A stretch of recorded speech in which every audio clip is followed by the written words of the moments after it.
Have you ever felt ecstatic or euphoric when seeing a work of art? And have you ever felt delirium, dizziness, and tachycardia? Yeah, they probably seem very strange effects, but they are exactly what we call as Stendhal Syndrome. And in this video, it is to understand why work of arts can have such an impact on us, and at the same time see why this can be a way to promote inner growth through beauty, through ecstasy, without having to struggle for it. So let's start. My name is Isa Gama. I'm a PhD and experience leader. I create experiences to make people see beautiful places and also find the beauties they have within them. So it's a personal growth process through travel that makes you grow. So if you like things that make you grow, personal growth, travel to change yourself, please subscribe to this channel. There is a restaurant in Milan that I like to recommend. It is called Stendhal. In addition to having great typical Milanese dishes, the name of this restaurant was given in honor of the writer, the French writer Stendhal. It's his pseudonym. And Stendhal lived in Milan in the early 1800s, when Milan was a capital of Napoleon Bonaparte Empire. My favorite dish here is the pumpkin flowers filled with ricotta. It's delicious. And when Stendhal took a trip to Florence in 1817, he felt entranced by the sublime beauty of this church, Santa Croce. And after leaving the church, he began to feel tachycardia and dizziness. And he wrote about this in his books. And in 1970s and 80s, a doctor, a psychiatrist, Graziella Magherini, she worked at the hospital in the center of Florence, and she noticed that more than 100 patients had similar symptoms due to their exposure to the city of Florence. And so she decided to call these disorders the Stendhal Syndrome, literally feeling sick in front of work of art due to their great beauty. And illustrious travelers such as Freud, Dostoevsky, Proust, Goethe, Carl Jung, and many others will talk about travel as a soul tourism. And Graziella Magherini herself explains in the book that the long-awaited trip turns into a rich and fruitful internal dynamic. And from the cases she analyzes in the book, I'm going to talk about two of them here because they impressed me, especially because they reveal mystical, profound experiences of great value for a journey of inner growth. So let's see which one of them we are talking about. The first one, his name was Camille, and he was a young painter coming from Czechoslovakia, who he studied in Prague. He was from an important family. His father was a writer, and he went on a trip with a friend through Italy that was very well planned and prepared, and he is going to pass through Trieste, Verona, Milan, and he was, when he arrives in Florence in his third day, and at the end of this third day, he's going to see this Cappella Brancati. This is a church very well decorated, especially with a painter that for Camille was very special, that was Masaccio, an important Renaissance painter. Well, when he left this church, he lays down on the floor and he felt so exhausted that he couldn't do anything else, just stop. According to Camille's own words, he describes what he felt. He says, we had reached an extreme point of our trip through Italy for several days. I don't know how tired we could be, how many things we had already seen, especially in Florence. I had a feeling of going outside of myself, of losing myself, of dissolving. I was feeling bad, but not as I normally felt because of a pain. Here I was leaving myself. and the only thing I could imagine that I could see was my bed in Prague. I wanted to skip all the steps and suddenly find myself in my bed in Prague. I don't know what happened to me, but I couldn't move nor speak. I don't know how long it lasted. And then he's going to talk about Masaccio. Masaccio is one of the most important figures for me. I identify myself in this world of force that is Masaccio, with the matter of this world. I distinguish Masaccio perfectly from so many other beautiful things in Florence. I feel as I could feel a real encounter with him. I don't know if Masaccio was the cause of my disorder, because Masaccio reached the end of a journey.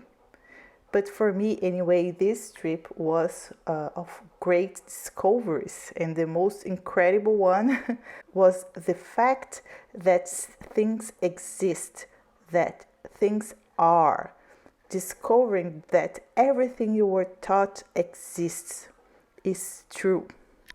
So this is how he describes his experiencing, and feel these words with their deepest meaning. It's so beautiful what is he's describing here with such a nice intensity.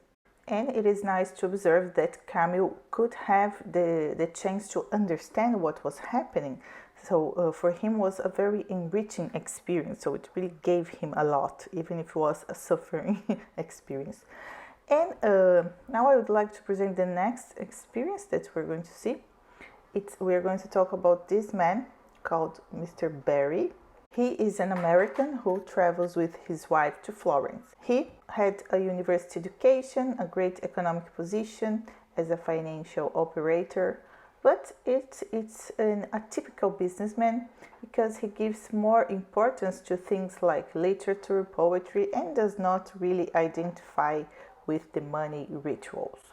Mr. Barry, while walking through the streets of Florence, he ended up having the experience of feeling like two at the same time. He felt a duplicity, a well-defined separation between his personality and himself.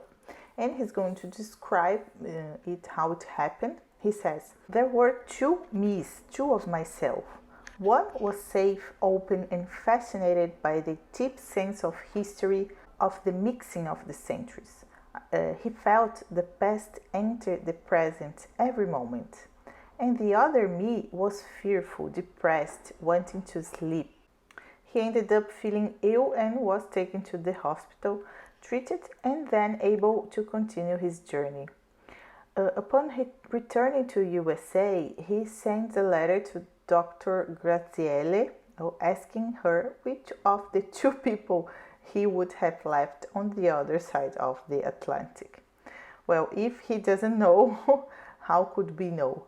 But we hope he left behind the depressed and fearful one."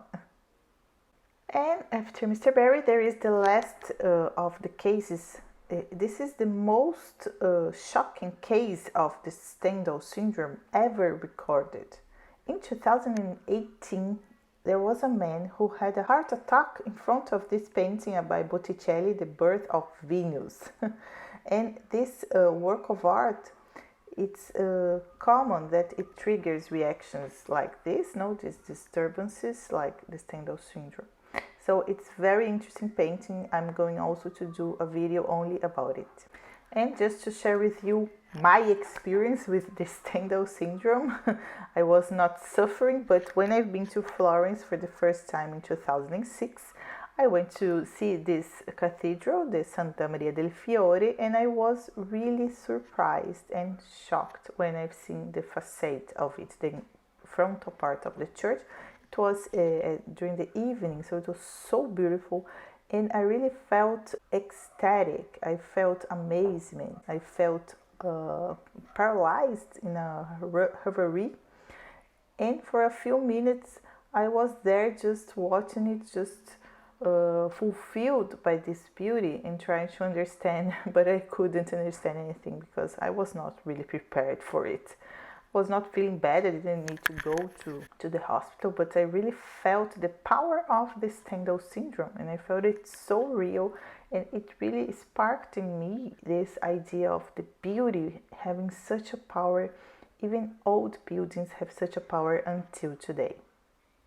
So let's conclude our video here, going towards the last considerations. The psychiatrist Graziella Magherini says that the encounter with art is an event that can break down character defenses and bring to light deep aspects of the mind that are forgotten or never faced. And Italy is a great place to trigger these exaggerated reactions. So traveling since ancient times, especially since ancient Greece, Rome, and during the Renaissance, the Renaissance, that Florence is the birthplace of the Renaissance, traveling was a way of improving character, improving your training. In this way, you could refine yourself, especially in the Renaissance.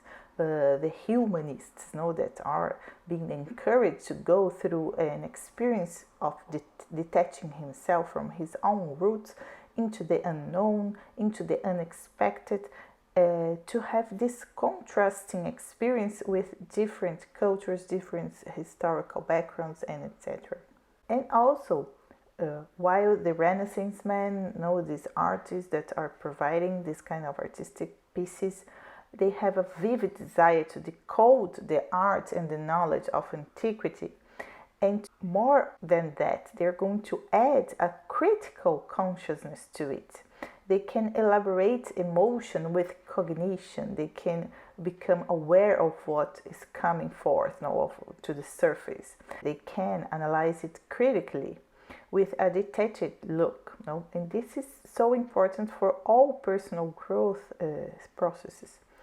So in Renaissance, men, and here is also important to consider that classical art from the ancient Greeks, Romans, and the Renaissance was aimed at realizing the great ideals of the Socratic, Platonic philosophies of the know thyself, and moving towards a human idea that's very close to the idea of the divine, of what is angelical and elevated. It's an art that seeks to elevate human beings to a condition as close as possible to the divine that exists within ourselves. So the artists had a clear intention of wanting to provoke the viewer who is watching the art. So Renaissance art, unlike medieval art, which was made for honor the sacred to God, the Renaissance art is talking to the human being. It's a humanist art. It wants to touch deeply the human being which is looking at it, to remind him and to know himself, to seek truth, to discover the divine within him. So while in the Renaissance, man is filled with these ideals and prepared to travel with an open mind to explore, and instead we have tourists today that are not so prepared with the same assumptions. So when you come across a city like Florence that's full of this kind of alchemical art, I mean by alchemical an art that touches you in your most intimate parts, your truest and deepest parts, the parts that really are searching for meaning, for the divine in itself. So this kind of art, they question whether you are going in search of a personal fulfillment or not, and they're going to put it on your face, and probably many tourists are not really prepared for that. So they even have catharsis and exaggerated psychosomatic reactions towards them.